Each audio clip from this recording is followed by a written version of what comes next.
thought about this on my other live where I brought down the reach and its elements, right? So more of when 100% ownership wins. Sometimes 100% ownership wins, right? So there are real cases, right? Mhm. If Mhm. you can scale your own catalog repeatedly, right? Like what Taylor Swift, that's why she went back to own her masters 100% because she knows that she could scale her catalog repeatedly. If an artist can consistently release music, build an audience, and get steady streams across many songs, ownership becomes powerful there.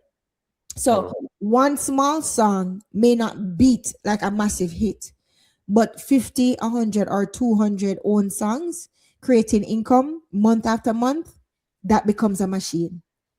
That Yeah. becomes an actual machine. Blessings, Horace. Blessings, Mr. Morrison. Blessings there. Good to see you. Right? So that actually becomes a machine where you're sleeping and you're making money. Or Everybody. going back to the same entrepreneurship Yeah. example. Yeah. If I'm a second time founder Yeah. and I had a successful exit the first time, I might not need those investors again on the second round. So I can hold on to more ownership and more control the That's second time around. that's true Because too. I have the money now and I have the connects and the links and everything. That's true. That's true. And Yeah. it depends, but it depends on the industry that you're in. And Well, yeah, yeah, yeah. Sure. it depends on but yeah, but for the most part, yeah, you're right. And also too, if you're a second time owner, maybe you have the contacts, but maybe those contacts were for your first business, maybe it was a different Different market, different industry. so you're gonna need different contacts, but Right, right, people right. know people, so the more people that you live good with, the better. These are facts, True. right? So yeah, so if you can scale your own catalog repeatedly, right? That is a machine.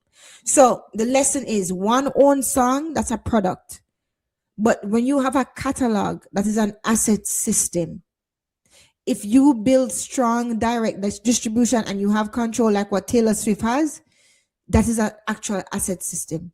Big up yourself, text 876, my bro, my handsome bro. Press up the like button and subscribe and support my assist movement. Thank you. Oh, big up, Everybody, Brennan. Big up. big up everybody in the bushes. Please like the live, right? So ownership wins when the artist does not only own the music but also controls the pathway to the audience. You see what I'm saying? So in other words, once you can scale it, fine, own it.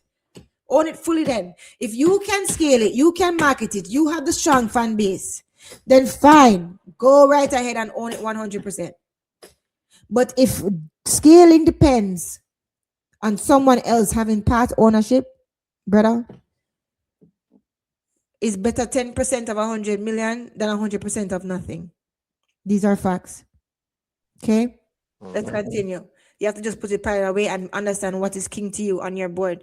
Now, this means you know how to release, you know how to market it, you know how to build the community, you know how to drive the traffic, you know how to turn listeners into fans. Cartel does this very well. He does all of that very well. Bless up, Scara. It's been a while since I catch your live. I know you've been treating me very bad. You've been treating me bad. Big up DJ Moisel. Big up, big up. You've been treating me bad, Scara. But that's all right. No problem. You're forgiven. So, because ownership without distribution is like owning a store on a road that nobody travels, Mr. Gaza. What's the point? You have a nice candy store on a road that nobody comes down. But right, and you can say, yes, I own this candy shop. Great, good for you. Wonderful. What I get you, right? So, but ownership plus direct access to fans, that is power.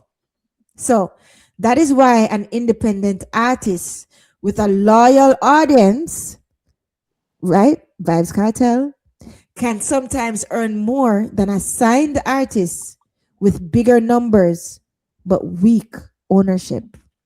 These are facts. I'm just a messenger.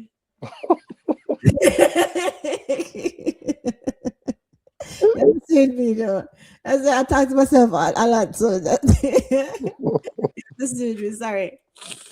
Um Right. So if your smaller songs compound over time, we just explained that, right? So if them get discovered through playlists and TikTok clips and YouTube reactions, right? Right?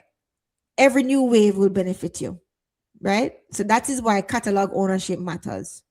So a song that looks small today can become valuable later if the artist keeps building their brand, right? That's why I said Massacre needs to keep on building his brand.